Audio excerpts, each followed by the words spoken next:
All right, CNT125. We're continuing on with our Chapter 8.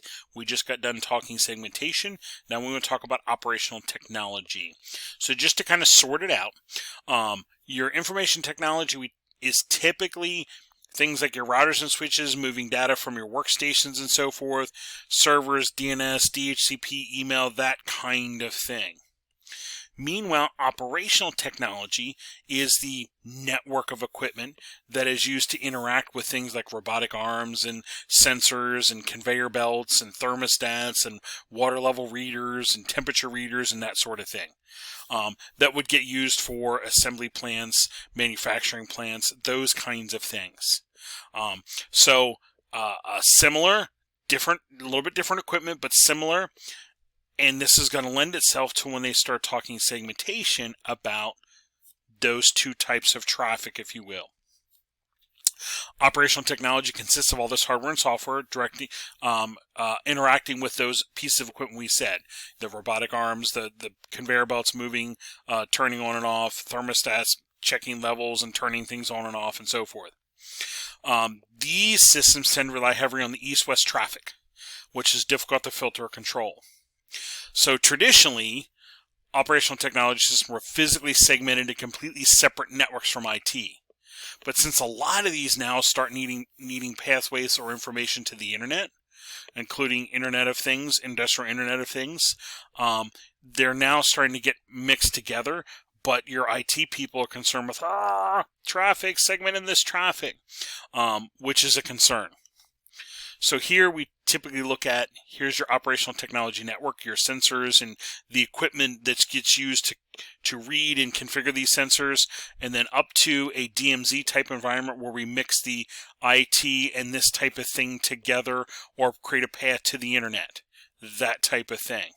Here's another way to look at the same thing. Here's your sensors down here, the equipment reading those sensors, the type of equipment to get the data up to and combine with your corporate network and out to internet. So logical segmentation can still provide some layers of security, but sometimes you still need that pathway to get to the internet. So they start defining these untrusted, trusted screen subnets for this type of network, and then micro-segmenting these little zones for trusted traffic, untrusted traffic, or a screen subnet for these pieces of equipment. So they're just starting to get you to think that in larger networks, larger environments, it might not just be desktop computers, wireless access points, IP phones, printers, sorts of things. We might have a whole level of industrial equipment that needs to be brought into our IT network, if you will, not to the internet, but its own segmentation of that equipment. The next topic they start talking about is SANs, but I like to quick remind us of NAS before we get to SANs. Your network attached storage would be the kind of thing that some of us might even have at home. A computer that might have a couple drives in that's sitting on a network that we use it for storage. And those couple drives in there are backing each other up, maybe even RAID, backing each other up for redundancy on our data. That can get used on a home network or a small network, and that's just that common stored data point. Well, as I move to a larger network, and I want to pick on a place like a hospital, think about a large hospital in a city, something like a Johns Hopkins down in Baltimore, or even Hershey Med Center outside of Hershey, with the amount of equipment in there, the amount of terminals in there, and the amount of people moving in and out storing their data. In addition to all the imaging data, the MRIs, and those kinds of scans, all that data needs to be stored somewhere. So these places tend to have their own storage area network, which is literally a network of storage equipment, servers, etc., and a high-speed network to interface from your regular computer network to this high bandwidth storage network. And that's what your SAN is, your storage area network.